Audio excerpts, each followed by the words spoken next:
Great. All right, let's have a look at the third question. The two equations are x1 minus 5x2 equals 5, and 6x1 minus 30x2 equals 30. All right, so we're going to set up the augmented matrix.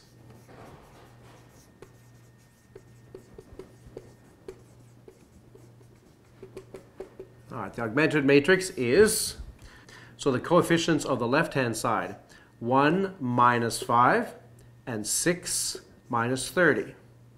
And then a bar to separate the left-hand side from the right-hand side. There's a column 530 on the right-hand side. Okay, so our strategy now is going to be to row reduce this thing. We're going to take this entry here, pivot entry, and we're going to use it to eliminate this 6 below it. How are we going to do that? Well, we're going to take row 2, and we're going to subtract 6 times row 1. So the new row 2 is the old row 2 minus 6 times row 1. So the row 1 is going to stay where it is. Now we have to take row 2 and subtract 6 times row 1. We're doing that in order to make this entry a 0. 6 minus 1 is 0. Minus 30 minus 6 times minus 5. Be a little bit careful with the minus signs. So we have this thing here, and we're subtracting 6 times this. Well, 6 times this is minus 30. So if we take minus 30 and we subtract minus 30, we're going to get 0.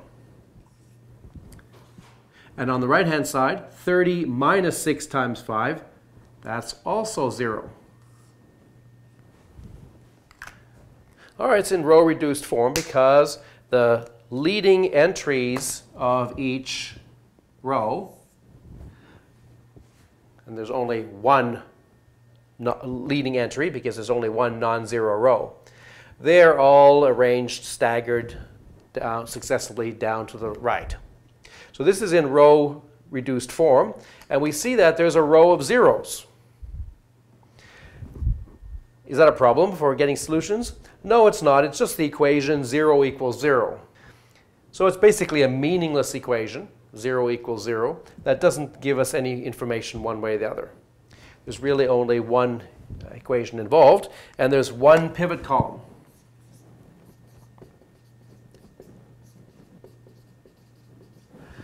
That means the other column is a non-pivot column.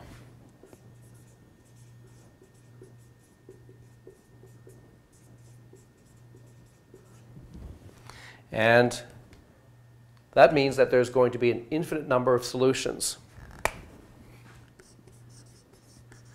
There is an infinite number of solutions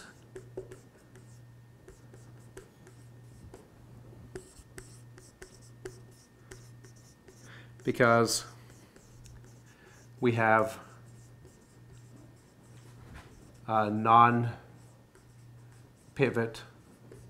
column on the left. In fact, there will be exactly one parameter family of solutions. Let's have a look at what the diagram looks like. All right, so let's draw our axes, x1 and x2. All right, so let's put some labels. Let's have a look at the first equation. First equation is x1 minus 5x2 equals 5. We graph that by drawing the x1 and x2 intercepts. Where does the line meet the x1 axis? Well, that's when x2 equals 0. So if we set x2 equal to 0, we get x1 equals 5. We have to extend this a little bit. 3, 4, 5. There it is. So there is the x-intercept. And what about the y-intercept, or the x2 intercept? That's when x1 is equal to 0. When x1 is equal to 0, x2 equals 5 over minus 5, which is minus 1. So we have to go down here And this is then the x2 intercept.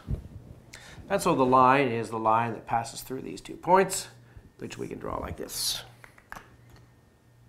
Okay, so there's the line x1 minus 5x2 equals 5. All right, what about the second line? The line 6x1 minus 30x2 equals 30.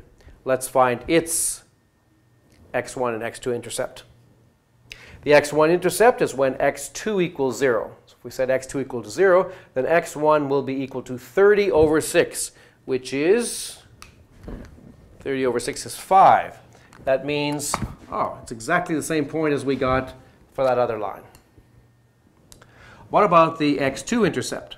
That's when x1 is 0. So if x1 is 0, then we get x2 equals 30 over minus 30, which is minus 1, which is there. So our second line is exactly the same as our previous line. It passes through the same x1 and x2 intercepts.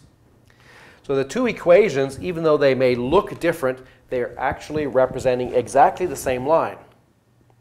And so if we're looking for solutions to this system, well, every point on the line is a solution.